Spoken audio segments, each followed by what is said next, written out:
बिस्मिल्लाहिर्रहमानिर्रहीम। Okay, come to the point कि हम लोगों ने कौन कौन से टूल पढ़ लिए हुए हैं। हमने एक्सट्रूड को पढ़ लिया हुआ है, हम लोगों ने बेवल को पढ़ लिया है, हम लोगों ने बेवल की जो डिटेल्स हैं हमने वो भी देख ली हुई है, हमने स्पिन टूल को देख लिया हुआ है। ठीक है, इसके बाद हमने बॉक्स मॉडलिंग को देख लिया था कि बॉक्स मॉडलिंग के थ्रू आप लोग क्या क्या कर सकते हैं। हमने जो है फ्लांस बनाए थे, बीकर बनाया था। इसके बाद हमने बेसबॉल बैट बनाया, ये भी बॉक्स मॉडलिंग का ही एक पार्ट होता है। ठीक है, इसके बाद हमने जो था क्या बनाया था, आई थिंक केमिस्ट्री के जितने हमारे इक्विपमेंट्स थे हमने वो बनाए थे। तो अब आप लोगों को आइडिया हो गया कि मॉडलिंग होती क्या है। ठीक है, तो आगे जो हम लोग इंशाल्लाह जो टेक्निक अब थोड़ा थोड़ा अब जाते जाएंगे, अब हम लोग थोड़ा एडवांस लेवल की तरफ जाएंगे। हम लोग क्या करेंगे, हम लोग एडवांस लेवल की तरफ जाएंगे। ठीक है, मैंने आप लोगों को अभी थोड़े दिनों पहले एक थोड़ा सा छोटा सा एक प्रोजेक्ट दिया था कि मैंने कहा था कि एक आपने वेल बनाना है। ठीक है, कुआं जो टाइप होता है वो स्टाइलाइज टाइप है। तो आपने ना अब अपने जो ऑब्जेक्ट है उसकी डिटेल्स में आना। आपने क्या करना, आपने डिटेल्स में आना, यानी कि आपने उन ऑब्जेक्ट को खोदना शुरू करना है। आप देखेंगे कि ये है तो कैसे है, इसमें उसने क्या क्या डाला हुआ है, कौन कौन सी चीज़ों को ऐड किया हुआ है। ठीक है, तो ये थोड़ी सी डिटेल्स होती हैं। अब थोड़ी सी एडवांस मॉडलिंग आप करने वाले हो, क्योंकि बिगिनर तो आपका हो गया हुआ है, बिगिनर में यही कुछ है। ठीक है, आप किसी का चेहरा पकड़ लें, आप गिटार पकड़ लें, आप जो मर्जी पकड़ लें, वो होगा इन्हीं टेक्निक्स के अंदर। एक्सट्रूड, इंसर्ट, बेवल से बाहर नहीं जाएगी वो चीज़ें। ठीक है, या वो एक्सट्रूड इनवर्ट हो रहा होगा या एक्सट्रूड आउटवर्ट हो रहा होगा, इससे ज़्यादा वो आगे नहीं जाएगी। अच्छा, तो मैं क्या कर रहा हूँ, मैंने टेल्टा प्रेस किया। टेल्टा प्रेस करने के बाद मैं इसके फ्रंट व्यू में आ गया। फ्रंट व्यू में आने के बाद मैंने इसकी ब्रिक्स बनाना स्टार्ट करनी है। लेकिन फर्स्ट मैं क्या करूँगा,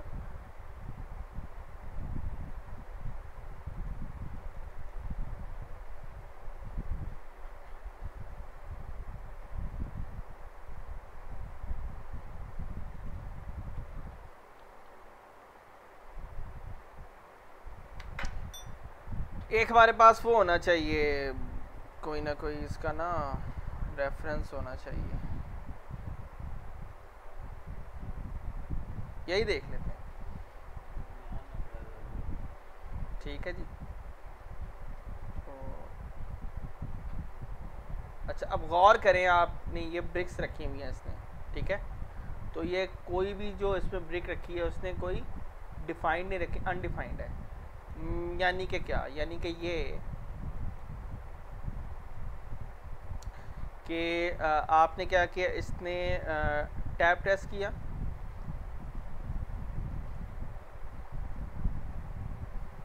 आई एम सॉरी मेरा सिस्टम थोड़ा सा हैंग हो गया हुआ।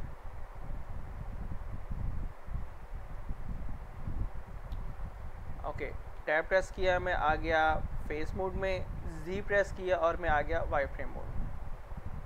मैंने स्केल किया इसको एक्स एक्सिस की तरफ अपने मुताबिक। ठीक है, देन मैंने क्या किया, इसको मैंने कंट्रोल बी से बेवल कर दिया और बेवल के अंदर मैं डिफ़ॉल्ट वैल्यू रखूँगा 0। ठीक है, ये चीज़ समझ में आ गई आपको? अच्छा, अब हमने क्या करना है, इसके सेंटर में मैंने एक लूप डालना है। कंट्रोल आर से मैंने क्या किया, एक लूप डाल दिया इधर और राइट क्लिक करके मैंने लूप छोड़ दिया। अगर हम गौर करें,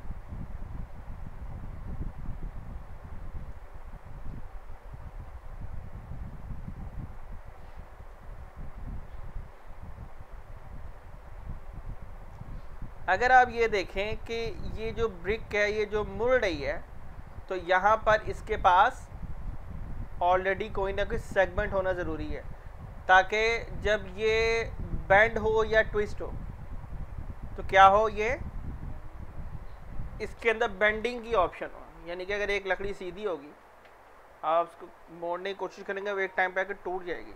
इसी तरीके से अभी जब हम इसको बेंड करेंगे आपको खुद ब खुद ही समझ में आ जाएगा। मैं इस वक्त इसको बिल्कुल सेंटर लाइन रख रहा हूँ और ये आपके सामने एक एरिया आ गया। ओके, शिफ्ट डी मैं एडिट मोड में ही हूँ अभी भी, और एक्स प्रेस करने के बाद मैं यहाँ पर आ गया हूँ।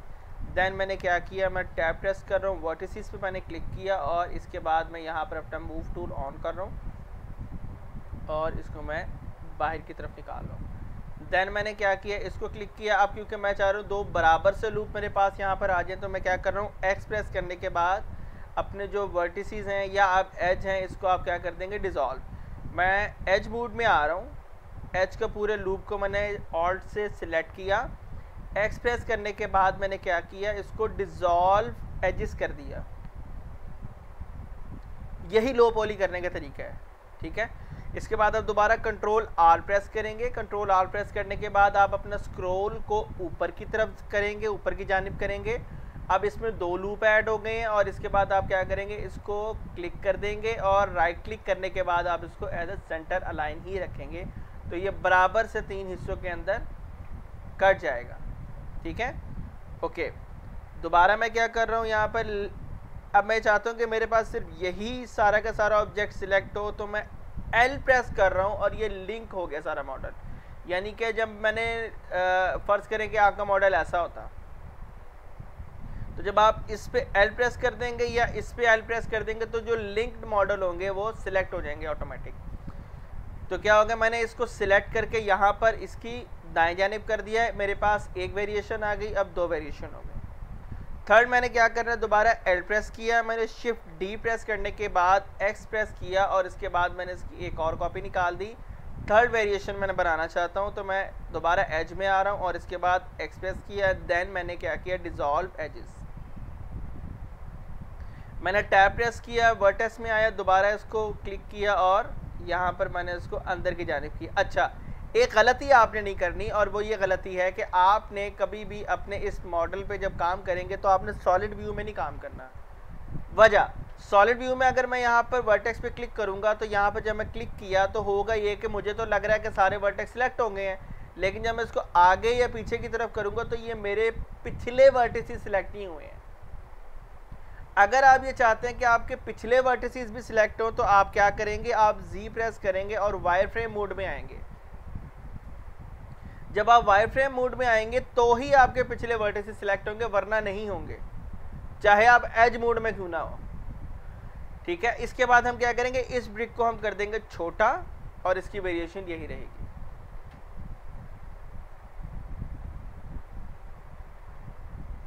एल प्रेस किया, शिफ्ट टी एक्स और यहां पर मैंने क्लिक कर दिया।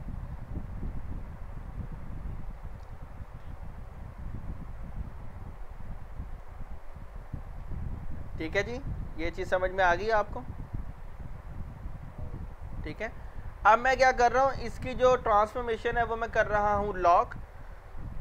ट्रांसफॉर्मेशन लॉक क्यों की जाती है, ये थोड़ा सा आपके लिए ज़रूरी है आज। शिफ्ट ए और मैंने यहाँ पर अपना क्यूब सिलेक्ट किया और ये मेरे पास एक क्यूब की वेरिएशन आ गई। मैं इसी क्यूब की शिफ्ट ई कर रहा हूँ और एक्सप्रेस कर रहा हूँ, यहाँ पे कर रहा हूँ, उसको स्केल कर रहा हूँ जी एक्सिस की तरफ।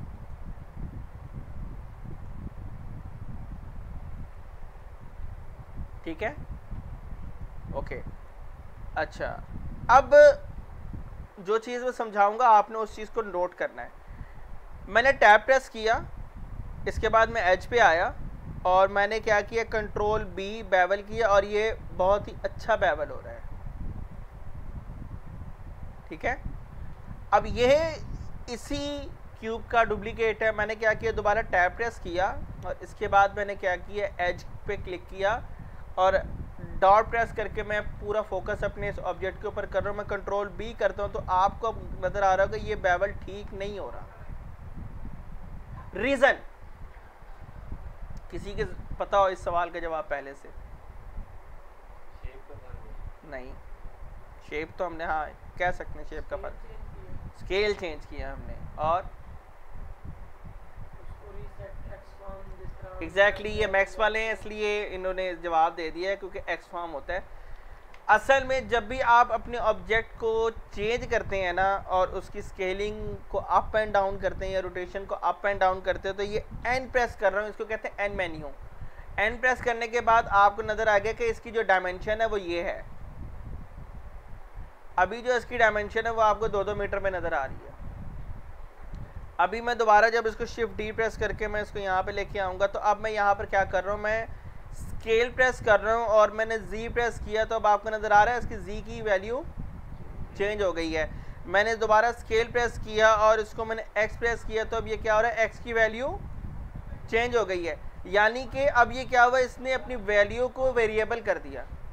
अब ब्लेंडर ये कहता है कि अगर आपने किसी मॉडिफाई चीज़ को आपने किसी मॉडिफायर को यूज़ करना है, जैसे ब्लेंडर है, सॉलिडिफाई है या स्किन है या वट एवर कोई भी मॉडिफायर है, वो मॉडिफायर कौन से हैं, वो मॉडिफायर ये रखे आपके पास।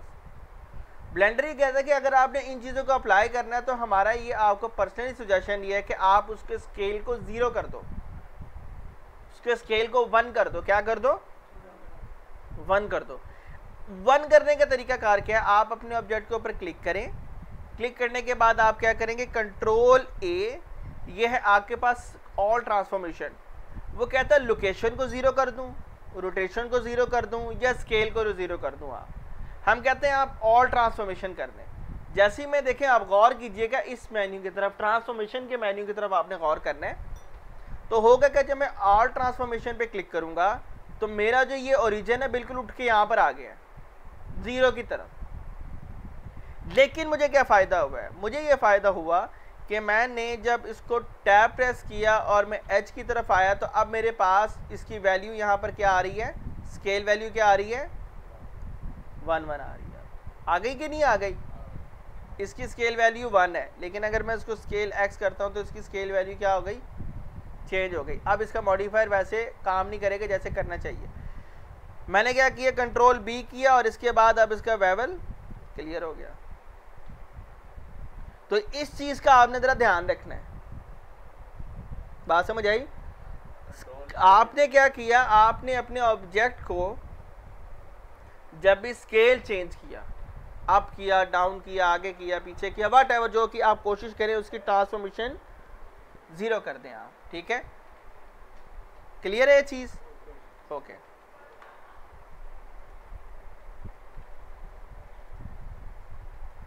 वापस आते हैं हम इसकी तरफ। तो अब हमने क्या करना है, कंट्रोल ए करना है और इसकी जो ऑल ट्रांसफॉर्मेशन है वो 0 कर देंगे, लेकिन ज़रूरत नहीं है क्योंकि यहाँ पे स्केल आपको क्या नज़र आ रहा है, इसलिए बिल्कुल ठीक है। ये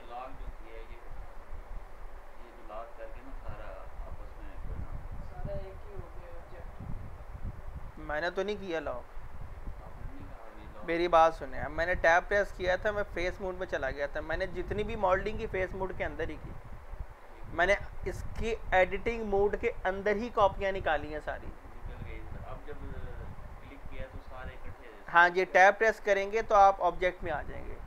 अब ये इन्होंने क्वेश्चन किया, आई थिंक ये प्रॉब्लम और किस किस को आ रही है, आपको भी आ रही और आपको भी। उस्मान भाई आपको, आपने किया ही नहीं, आपको तो मसला ही हल हो गया ना। आपको आती है प्रॉब्लम, आपने नहीं किया, क्यों नहीं कर रहे आप, आपके पास तो इतनी अपॉर्चुनिटीज होती हैं, आप तो कर सकते हैं। अभी पिछले कवर कर रहे हैं आप, अगर आप यहाँ से भी शुरू कर दोगे ना आपके पिछले कवर हो जाएंगे, ये मेरी गारंटी है। लेकिन पिछले लेक्चर लेने आपने, वो थ्योरेटिकल बेस से आता है। ठीक है, अगर आप ये लेक्चर भी ले लोगे ना तो आपके पिछले कवर हो जाएंगे। मैंने इसको डिज़ाइन ही ऐसा किया है। अच्छा जी, ये इनके साथ ये प्रॉब्लम है, वो कह रहे हैं कि हाँ आपने जो बनाया है ना वो ऑटोमेटिक एक ही ऑब्जेक्ट में ज्वाइन हुआ है, लेकिन हम बनाते हैं हमारे अलग अलग होते हैं। वो सीन ये होता है कि इस वक्त आप किस मोड में है, ये है ऑब्जेक्ट मोड में आप। ठीक है, अब मैं जो भी चीज़ लेके आऊँगा ना, मैंने यानी कि क्वाड स्फीयर लेके आया, मैं यहाँ पे लेके आ गया, प्लेन लेके आया, इसके बाद मैंने यहाँ पे लेके आया ये आगे सर्कल। तो ये क्या हो रहा है, ये हर ऑब्जेक्ट अलग प्रेजेंट होगा। लेकिन अगर मैं इस क्वाड स्फीयर के अंदर आ जाता हूँ, इसकी एडिटिंग मोड में आ जाता हूँ, मैंने टैब प्रेस किया और मैं फेस पर आ गया। ठीक है, अब जो भी चीज़ मैं इसके अंदर इंपोर्ट करवाऊंगा ना वो इसका हिस्सा होगा। ये देख रहे हैं आप, ये इस स्फीयर का हिस्सा है। मैं जब टैब प्रेस करके बाहर आऊँगा तो ये चीज़ आपने किसके अंदर बनाई थी, ये तो आपने इसके एडिटिंग मोड में बनाई थी, तो वो ऑटोमेटिक ज्वाइन ही रहना है। अगर फर्स्ट टाइम गलती हो गई हमसे, करना हो फिर? टैब प्रेस करें, फेस मोड पे आए, इस पे पी प्रेस कर दें और सेपरेट कर दें सिलेक्शन। पी से सेपरेट सिलेक्शन हो जाएगी, डीटैच वाली ऑप्शन। ठीक है, अच्छा जी, अब हम लोगों ने क्या करना है, इसके अंदर थोड़ी सी डिटेल ऐड करनी है। तो हम क्या करेंगे, टैब प्रेस करेंगे, एज बोर्ड में आ जाएंगे और इसके बाद मैं आज मेरा जो एक फेवरेट मोड है, मैं करूँगा मैट कैप में काम। आज मेरा पूरा मूड है मैट कैप पे काम करने का।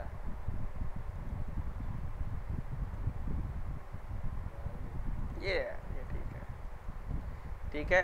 टैब प्रेस कर रहा हूँ, वर्टेक्स में आ रहा हूँ। अब मैंने क्या करना है, इसके अंदर हमने ब्रिक की डिटेल डाल ली है। मैंने जी प्रेस किया तो ये मेरे पास कहीं पर भी मूव हो जाएगा। मैं दोबारा जी प्रेस करूँगा तो ये अपने ही ओरिएंटेशन के आगे पीछे रहेगा। दोबारा यहाँ पे क्लिक किया, डबल जी, वेरिएशन निकल आई एक।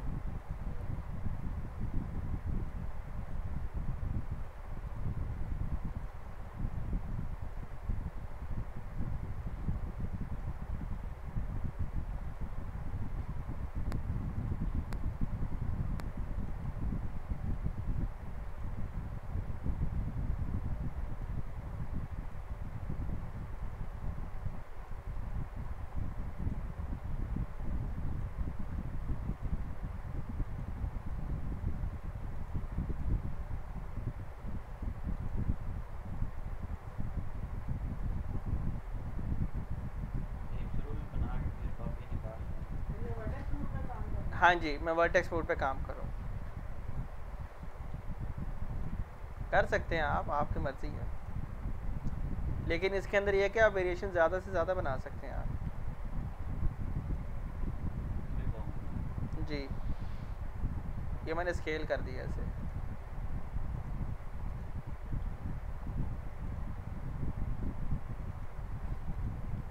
उस्मान परेशान लग रहा है मुझे आज। या तो लड़के आए हैं या तो बहस हुई है इसकी किसी से। आपके भाई से ही हुई है लड़ाई? नहीं, चलो फिर ठीक है, बच गया है। अमार हंसा है, अमार को पता है ना? क्या वो खैर है? खैर है उस्मान? तेरी आंखें नम हो गई हैं उस बात में, है क्या बात क्या हुई है? तू तो हंसता खेलता बच्चा हुआ करता था यार। अब कुछ डिफरेंट नज़र आया आपको इसमें? वेरिएशन निकल आई है। ठीक है, हम लोग क्या करेंगे, अब इसके ऊपर हम लोग आज अपना एक और मॉडिफायर है उसको डिस्कस करेंगे। उसका नाम है हमारे पास ऐड मॉडिफायर, और इसका नाम हम लोग करेंगे, बताएं कौन सा करेंगे? Simple deform. कहाँ पर है? यहाँ है। सिंपल डिफॉर्म में हम लोग करेंगे बैंड, और बैंड के अंदर हमारे पास जो आएगा वो होगा हमारे पास z एक्सिस। इसको हम लोग कर देंगे 360, और 360 के अंदर आके हम लोगों ने क्या किया, इसको बना लिया यहाँ पर। ठीक है, फाइल में जाएंगे, अप्लाई कर देंगे, और अब हम लोग क्या करेंगे, इसको हम लोग शिफ्ट टी करेंगे, z एक्सिस की तरफ हम इसको ऊपर उठाएंगे, और जब हम इसको स्केल करेंगे तो ये स्केल अब यहाँ से हो रहा है। ये हमारे साथ प्रॉब्लम आ रही है। ठीक है, इस प्रॉब्लम को हमने अब सॉल्व करना है। ये जो इस वक्त स्केल हो रहा है, कहाँ हो रहा है? अपने ओरिजिन पे। कहाँ हो रहा है? जो ओरिजिन इसके डिफॉल्ट बॉक्स का था, जहाँ पर इसका पिवट है, पिवट कह दें आप। ठीक है, हमने क्या करना है, इसका पिवट चेंज करना भी सीखना है आज। हम लोग जाएंगे ऑब्जेक्ट में, सेट ओरिजिन में जाएंगे, और इसके बाद कर देंगे ओरिजिन टू ज्योमेट्री। इसके बाद जो इसकी डायमेंशन है, या आप इसको ये कह दें कि ओए ये रहा। ठीक है, ये जो इसकी लोकेशन है वो हमने कर देनी 0/0/0। ठीक है, तो मैं फ्रंट व्यू में जा रहा हूँ। फ्रंट व्यू में जाने के बाद मैंने क्या किया, शिफ्ट डी प्रेस किया, जी प्रेस किया, और इसको यहाँ पे रख दिया, और इसके बाद रोटेट हम कर देंगे एक्स एक्सिस या वाई एक्सिस की तरफ, बल्कि जी की तरफ कर देंगे। तो ये ब्रिक हमेशा इस तरह होती है। देन मैंने क्या किया, इसको एस प्रेस किया, और इसके स्केल को हमने थोड़ा सा लाइटली, और दोबारा एस प्रेस किया, और मैं थोड़ा सा इसको लॉन्ग कर रहा हूँ, थोड़ा बड़ा कर रहा हूँ इसको मैं। ओके, दोबारा मैं शिफ्ट डी प्रेस कर रहा हूँ, जी पे जा रहा हूँ और इसके बाद मैंने रोटेट किया जी एक्सिस की तरफ, शिफ्ट डी प्रेस किया, जी प्रेस किया, मैं दोबारा ऊपर लेके जा रहा हूँ, रोटेट किया मैंने इसको जी एक्सिस की तरफ।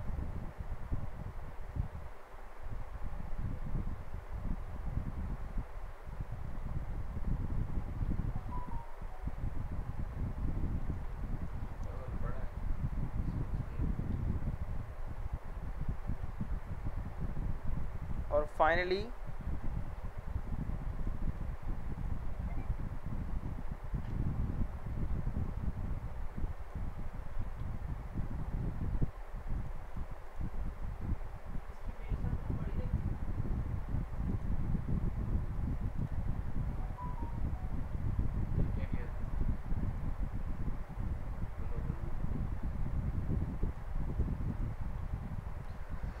शिफ्ट एस प्रेस करेंगे तो वो कहता है कि आपने कर्सर कहाँ लेके जाना है, ओरिजिन मैंने कहा ज्योमेट्री की तरफ लेके जाओ आप, ठीक है। तो ये आपके पास एरिया आ गया, ठीक है। लेकिन अब इसकी जो ईंटें हैं ना असल में वो और वेरिएशन की भी हमने करनी पड़ेंगी। तो हम लोग क्या करेंगे, मल्टीपल आप क्लिक करके ना टैब प्रेस करके आप मल्टीपल भी इसको एडिट कर सकते हैं। तो कोई ईंट आपके अंदर होती है, कोई बाहर होती है, तो उसके अंदर हम लोगों ने क्या करना है, डिफरेंट स्कल्प करना है यहाँ पर, मतलब जी ब्रश वाला काम करने वाले हैं इसके अंदर। ये मेरा फेवरेट पार्ट होता है इसके अंदर, मुझे बड़ा मज़ा आता है इसके अंदर। ये चीज़, ये वो चीज़ है जो इसने दी है जिसमें मज़ा आता है चीज़ का। ये आपके पास नज़र आ रहा है, ये है ओरिजिन, ठीक है, प्रोपोर्शनल एडिटिंग है, इसको हम कहते हैं सॉफ्ट सिलेक्शन।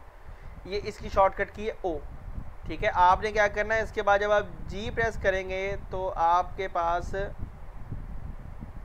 एक कर्सर आ जाएगा इधर, ये देख रहे हैं कर्सर आ गया आपके पास। जी प्रेस करेंगे तो ये जो कर्सर आप बड़ा भी कर सकते हैं और यही कर्सर आप क्या कर सकते हैं, छोटा भी कर सकते हैं अपने माउस पॉइंटर से। तो अब इसके अंदर मैंने डिफरेंट बैंड डालने हैं यहाँ पर, मैं यानी कि यहाँ पे क्लिक करता हूँ, मैं इस वक्त आ रहा हूँ वाइड फ्रेम मोड में और मैं जी प्रेस करता हूँ और ये मैं दिखा देता हूँ करता क्या है। ये जी प्रेस किया और ये मैं आगे की तरफ लेके आ रहा हूँ। आई थिंक गुलाम अब्बास को समझ में आ रही है आहिस्ता आहिस्ता।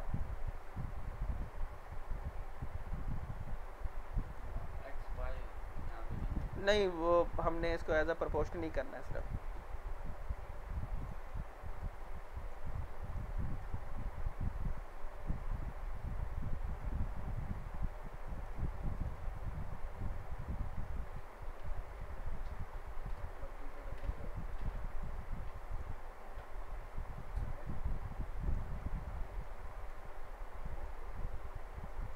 तो ये हमारा पहला हिस्सा ख़त्म हो गया आज।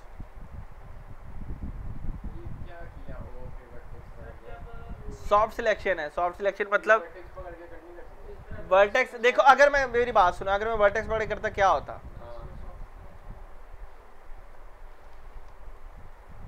अगर फर्ज करो मैं वर्टेक्स पकड़ कर रहा हूँ, मैंने ये वर्टेक्स को किया ना, तो अभी जो है ना जी से इसे ये यानी ओ मैंने बंद कर दिया, अभी यही वर्टेक्स अभी हो रहा है इसके साथ। मैं चाहता हूँ जब मैं जितना इसको आगे करूँ ना उसके प्रपोर्शन के हिसाब से ये भी चेंज हो, ऊपर वाला भी चेंज हो। यानी कि क्या, जब आपकी ईंटें खड़ी हो जाती हैं एक जगह, नीचे वाली को आप जब हिलाते हो ऊपर वाली हिलती नहीं है क्या, तो वो प्रपोर्शन होता है ना एक, उसको कहते हैं नेचुरल चीज़ आना होती है। अगर मैं अभी इसी वर्टेक्स को पकड़ूंगा ना, जी से ग्रैब करूंगा, तो क्या हो रहा है, वही वाला वर्टेक्स हो रहा है डिस्टर्ब। लेकिन अगर मैं ओ से करता हूँ यानी कि सॉफ्ट सिलेक्शन ओपन कर देता हूँ, तो क्या होगा, अब ये ऊपर वाला भी इस नीचे वाले वर्टेक्स की पोजीशन के साथ साथ अपने आप को चेंज कर रहा है। हाँ जी, ये डायरेक्ट कर रहा है, बजाय इसके कि आप एक एक वर्टेक्स को पकड़ के आप अपना फ्लो सेट करें, वो कहता है कि नहीं आप ऐसे कर लो।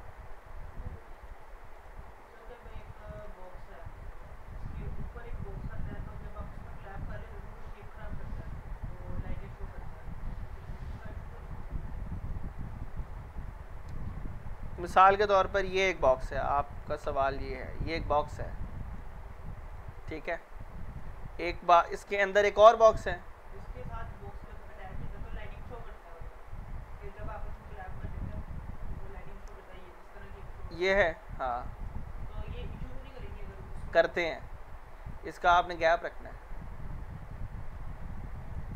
लेकिन ये डिपेंड करता है कि आपने बनाया क्या है। ठीक है। अच्छा ये वेल हो गया आपका, ये सब चीज़ समझ में आ गई।